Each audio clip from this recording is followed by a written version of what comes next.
আকাশে মেঘের ঘন ঘটা, কালো আচ্ছন্ন পুরো আকাশ বিকট শব্দে বিস্ফোরিত হচ্ছে পৃথিবীতে। বিকট শব্দে মনে হচ্ছে যেন আকাশ ভেঙে নিচে পড়ছে। বৃষ্টির সম্ভাবনা, বৃষ্টি এবং ঝড়ের পূর্বাভাস। এই সময়টাতে মানুষজন সৃষ্টিকর্তাকে স্মরণ করতে থাকে, সৃষ্টিকর্তার আনুগত্যে মত্ত থাকে। তারা এও বলে যে এইবার যদি কোনোভাবে সৃষ্টিকর্তা তাদেরকে বাঁচিয়ে রাখেন, তাহলে তারা কখনো পাপ করবেন না, তারা কখনো সৃষ্টিকর্তার মতের বিরুদ্ধে যাবেন না। সৃষ্টিকর্তা যেই সংবিধান দিয়েছেন, সৃষ্টিকর্তা যেই কিতাব দিয়েছেন, সেই কিতাব অনুযায়ী তারা চলবেন। যখন বৃষ্টি থেমে যায়, আকাশের গর্জন যখন থেমে যায়, কালো মেঘ যখন সরে গিয়ে আকাশ থেকে সাদা হয়ে যায়, পরিষ্কার হয়ে যায় আকাশ, তখন সবকিছু মানুষজন ভুলে যায়।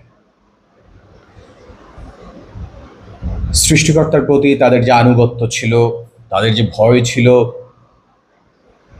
সবকিছুই আস্তে আস্তে কমে যেতে শুরু করে। ঠিক জুলাই আন্দোলন সেই রকম। প্রতিটা রাজনৈতিক দল একই, মনে হচ্ছে যে সবগুলো রাজনৈতিক দল মিলে একটি বাংলাদেশ।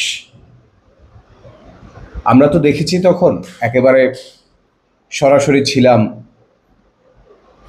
কি ঘটছে, কি ঘটছিল পুরো দেশে, বিশেষ করে ঢাকাতে।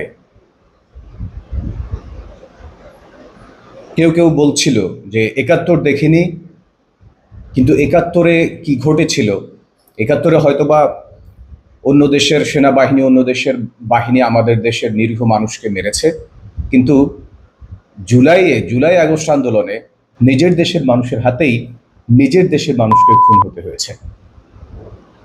তখন প্রতিটা রাজনৈতিক দল একটি ব্যানারে ঐক্যবদ্ধ হয়ে আন্দোলন করেছিল এবং অনেক রাজনৈতিক দলের নেতারা কান্না করেছিল। কিন্তু যখন জুলাই আন্দোলন সফল হলো, দেশটাকে গড়ে তোলার সময় আসলো, তখন আবার সব আলাদা হয়ে গেল। কেউ চাঁদাবাজিতে ব্যস্ত, কেউ ধর্ম নিয়ে রাজনীতিতে ব্যস্ত, আবার কেউ নারী অধিকারের নামে বেহায়াপনায় ব্যস্ত। সবকিছু মিলিয়ে আজকের এই পরিস্থিতি।